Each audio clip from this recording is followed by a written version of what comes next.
اللہم صلی علی سیدنا مولانا محمد کما تحب و ترضی. تو یہ قرب مصطفیٰ صلی اللہ علیہ وسلم حاصل کرنے کا درود پاک ہے کہ ایک دن ایک شخص آیا اور حضور صلی اللہ علیہ وسلم نے اسے اپنے اور صدیق اکبر رضی اللہ تعالیٰ عنہ کے درمیان بٹھا لیا. اللہ اکبر. اس سے صحابہ کرام علیہم رضوان کو بڑی حیرت ہوئی کہ یہ کون ذی مرتبہ شخص ہے جسے پیارے آقا صلی اللہ علیہ وسلم نے صدیق اکبر اپنے درمیان بٹھا لیا.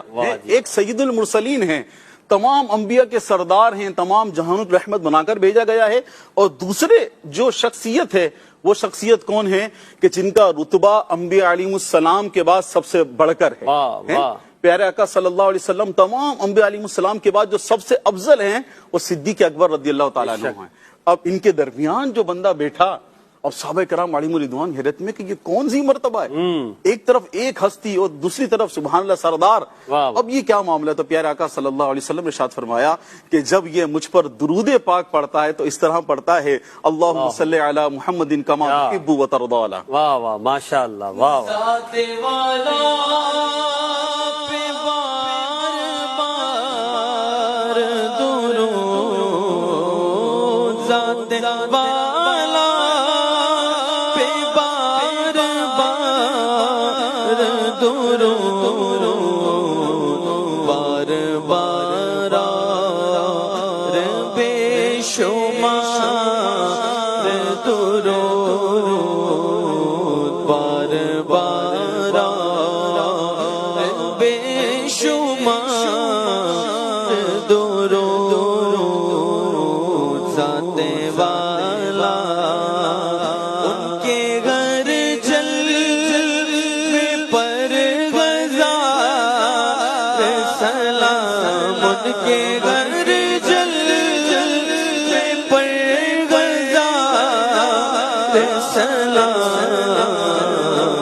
خوش ہو کہ بار بار درود اب خوش ہو کہ بار بار درود